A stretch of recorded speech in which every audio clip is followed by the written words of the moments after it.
Halo pemirsa, apa kabar Anda hari ini? Apakah sudah sampai ke kantor dengan selamat atau mungkin di sekitar rumahnya banjir? Betul, lalu bagaimana dengan yang sekolah juga? Apakah sudah sampai di sekolah?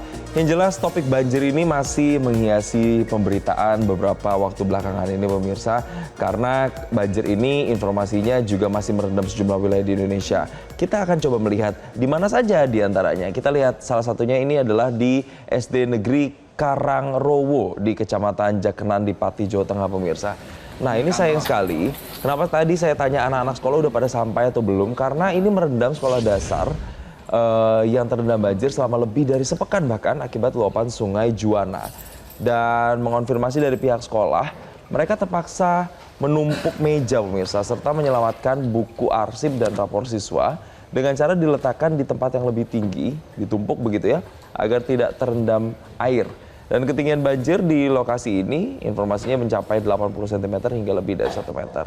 Dan tentunya akibat kondisi tersebut seluruh aktivitas belajar mengajar di sekolah ini akhirnya terpaksa diliburkan. Jadi para siswa ini harus belajar secara daring atau secara online begitu pemirsa. Sayang sekali ya, harusnya kan mereka setiap hari ini belajar begitu, tapi selama sepekan akhirnya harus ketinggalan pelajaran dan harus belajarnya secara mandiri, secara online. Kalau itu di sekolah, Jason, ada lagi pemirsa, saya mau ajak Anda kita lihat di lokasi lain. Kalau tadi di sekolah, yang ini di Pantura. Karena ada satu tanggul penahan drainase yang jebol di jalur Pantura di Kembang Sambi, Desa Pasir Putih, Kecamatan Bungatan, Situbondo, Jawa Timur. Ini terjadi karena arus banjir yang deras, kemudian ikut menghanyutkan material bebatuan di badan jalan Pantura. Akhirnya, sejumlah truk yang melintas di sana terjebak. Kemudian jalur macet total dan antrian mengular panjang sekali di sana. Jadi selain jalur Pantura di kawasan Desa Kalianget, Kecamatan Bayung Lugur, ada macet juga. Ini terjadi karena banjir yang menutup Jalan Raya Jawa Bali.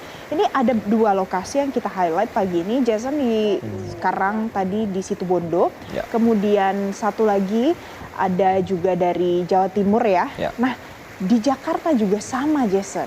Banyak spot-spot yang mulai muncul genangan dan banjir pemirsa. Betul, karena memang banjirnya belakangan tuh lumayan ini ya, hujannya tuh sering begitu ya terjadi ya. Jadi kadang hujannya bisa intensitasnya bervariasi, mulai dari ringan, sedang sampai dengan lebat. Untuk itu bagi Anda yang ingin beraktivitas harus mulai persiapan nih. Sesimpel misalnya bangun harus lebih pagi, berangkat lebih awal, menghindari kemacetan-kemacetan juga yang mungkin terjadi. Betul. Nah itu tadi kita tinggalkan, nanti kita ulas lagi soal banjir. Pemirsa yang ini juga tidak kalah hotnya karena kita akan ulas soal bagaimana update terkini identifikasi korban pesawat ATR yang jatuh di Sulawesi Selatan. Jadi tim DVI Bidokes Polda Sulsel sudah mengungkap identitas jenazah pertama yang ditemukan dalam kecelakaan pesawat ATR 42500. Terungkap identitas jenazah pertama ini atas nama Deden Maulana. Ya, jadi pemirsa, jenazah ini diketahui merupakan pegawai pengelola barang milik negara di Kementerian Kelautan dan Perikanan. Dan setelah berhasil mengidentifikasi, tim DVI Bidokes Polda Sulsel akhirnya menyerahkan peti jenazah Deden Maulana ini kepada keluarga korban. Dan usai penyerahan jenazah tersebut, peti jenazahnya akan dibawa ke Jakarta melalui Bandara Internasional Sultan Hasanuddin Makassar. Rencananya pagi ini pemirsa. Dan salah satu keluarga mengungkapkan baru akan memberikan keterangan nantinya pada jumpa pers hari ini juga, tapi di siang hari nanti. Dan jasad Deden ini sendiri ditemukan pada hari Minggu lalu pemirsa oleh tim SAR gabungan sekitar 200 meter dari puncak gunung Bulu Saraung di Kabupaten Pangkep.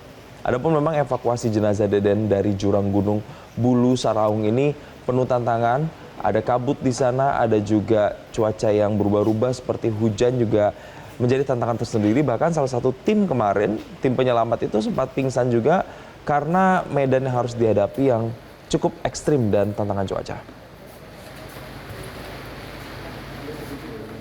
Selanjutnya pemirsa, ini tidak kalah penting juga karena berhubungan nanti dengan makan siangnya menunya apa.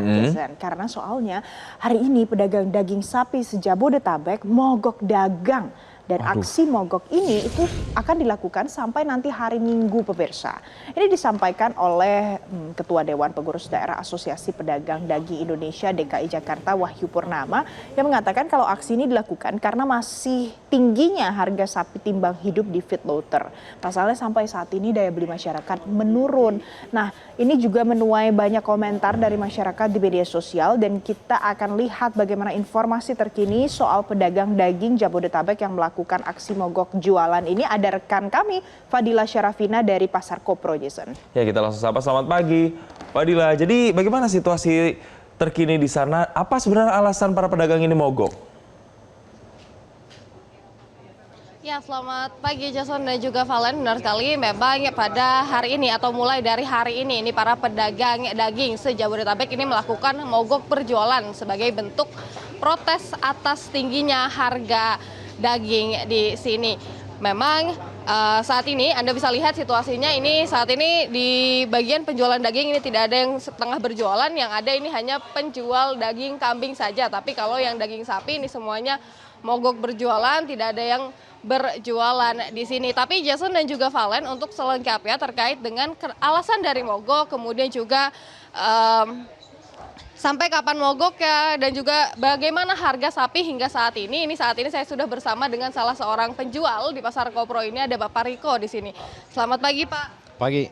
Ya, Bapak, ini aksi mogok ini kenapa dilakukan, Pak? Ya, awalnya sih dari keluhan-keluhan masyarakat ya, yang karena harganya terlalu tinggi. Ini aja sebelum menjelang Idul Fitri aja, harga sekarang ini udah harga Idul Fitri gitu. Apalagi nanti momen-momen Idul Fitri lebih naik lagi gitu. Makanya kami mengadakan aksi mogok jualan. Supaya ya minta harapannya sih supaya harga ini distabilkan. Supaya di kalangan atas sampai bawah bisa menikmati daging sapi gitu. Kalau karena harga stabil, karena supaya harganya terjangkau dari semua kalangan gitu.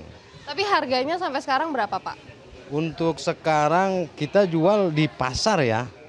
Kita berhadapan langsung dengan masyarakat, konsumen. Kita harus jual 150 sampai 160 gitu. Nah, ini kalau hari ini sendiri, ini kan mulai mogok gitu ya, Pak. Tapi dari tadi tuh banyak yang cari gak sih daging sapi ini? Ya ada aja sih yang cari. Cuma ya sebagian ada yang nggak kuat gitu sama harga. Karena harganya terlalu tinggi gitu. Jadi selama ini juga merasakan ada penurunan daya beli gitu ya? Kalau untuk pedagang-pedagang seperti kami, memang omset kami menurun gitu. Tapi kami tidak berpikir seperti itu aja. Kami berpikir supaya kalangan masyarakat ini yang menengah terutama ke bawah ya bisa menikmati karena harganya terjangkau gitu. Gitu.